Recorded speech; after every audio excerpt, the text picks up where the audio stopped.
Hey guys, what's going on? Today I'm going to show you guys how I brine up my fish for smoking, and we're smoking steelhead today. This is the same fish that I caught on the video Wednesday. Anyway, and then today I'm going to smoke it up. It's still just barely partially frozen, but it's flexible. You can let it thaw all the way, but you don't have to. I kind of like it right about here. For no particular reason. I don't know if it makes any difference or not. Or you can do it fresh right away, whatever. And my smoking recipe is super simple. There's only 2 ingredients: rock salt, and this is Himalayan pink salt, and brown sugar. And it doesn't have to be organic brown sugar. It just happens to be what I have. I also have right here, pure dark brown sugar. And the mixture, if you're taking notes or whatever, is supposed to be 1 cup of salt to 4 cups brown sugar, but I don't measure per se. I just kind of do it by eyeball. And so what I do, really simple, first is I sprinkle a layer of salt on my fish, just like so. Like I said, it's nothing fancy, and this is pretty thick, so it can take a pretty heavy salting. And you got to remember that the salt is actually what cures the fish, what preserves it. So you don't want to go light on the salt. A lot of people say, oh, that's not enough salt, and they think, I mean, yes, smoking does help preserve the fish as well, but it's really the salt that does it. So more than anything, in my opinion. There's people who will tell you different, but I think you need to definitely salt. So I salted about like that, as you can see. Like if you were going to heavy salt a thick steak, about the same. And then I do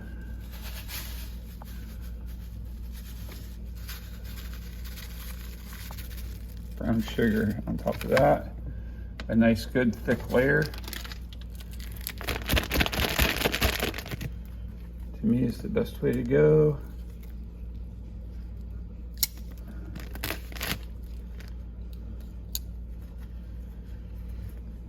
And you get good flavor, you get that salty, sugary, smoky. I mean, it's so good. It's really good. And I've tried lots and lots and lots of different recipes. I've tried a lot of those store-bought. There's the store-bought ones that are sugar-free and what have you, and just use seasonings and stuff like that. And they're okay too, but just my opinion, this good old-fashioned recipe right here is the best. And I've been smoking fish since I was, I don't know, 18, I think was the first time I ever smoked any fish. I'm 58, so it's been a while. I have a little bit of practice at it. It's really, the ingredients aren't as important as the technique, I guess. That's what I'm trying to say. There's other people who like use garlic, salt, and stuff like that, which is fine. You can do all that. I just prefer not to. Not on fish anyway. Jerky, yes. Fish, no. Can you use this recipe for jerky? I don't know. I've never tried it. I use a completely different recipe for jerky.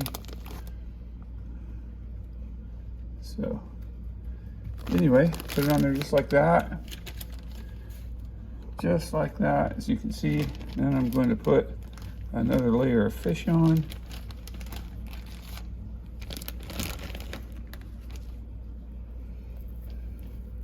And this is my fish. It's all kind of still, I mean, it's frozen enough that it's sticking together, but as you can see, it just comes right apart.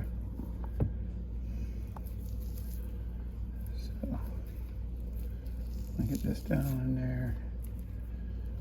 And for me, this glass dish is perfect for this.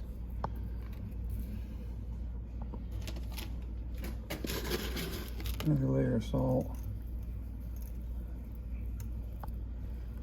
And some of you are probably saying, wow, that's a lot of salt. Well, we're gonna rinse it before we smoke it. So a lot of this salt gets rinsed away, the big chunks and what have you. So, but you want a lot of salt. It's funny, I tried to vocalize this recipe to somebody once, this lady, and she totally destroyed her fish. They said, oh, you know, you just want to sprinkle a layer of salt. And she thought by a layer of salt that I meant like a layer, not just like this. She thought I meant like a layer of salt, and that's what she did. And then she didn't hear me say rinse it. And she didn't rinse it, and oh my gosh, it was the saltiest stuff. Like, it was enough to give you cardiac arrest.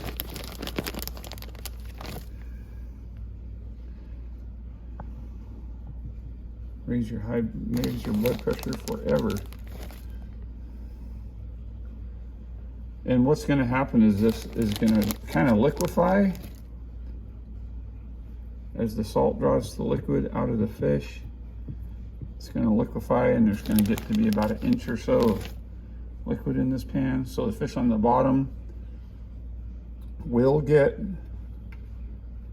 marinated or cured or whatever you want to call it on both sides as that happens, because you're probably wondering, well, like, hey, you didn't do the other side of the fish on the bottom. It'll get there, don't worry. All on its own with no help from me. And there it is. There it is. Steelhead in the brine. As you can see, it took a lot of brown sugar.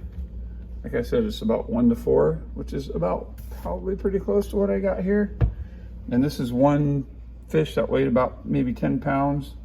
So then it's not even the whole fish. Like, I didn't smoke the tail section. That's too good for table fare. But this is all like between the tail and the collar. So, and it's deboned and it's been ribbed and all that. So it's going to be really good eating.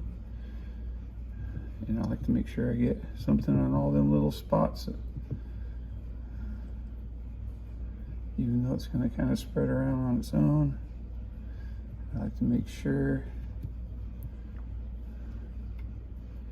And there we go. And now this is going to go in the refrigerator for 24 hours. So please remember to like and subscribe, and I'll be putting up part 2 to this video probably tomorrow and the next day. The only other steps after this, well, yeah, I'll show them, but rinsing it, and then you got to dry it, and you dry it for overnight, and then you put it in the smoker for about 6 hours or so. So anyway, I'll show all that stuff when the time comes. Anyway, I hope you're having a great Saturday. Get your family together, get outdoors, and enjoy life. Please remember to like and subscribe, and I will talk to you guys later.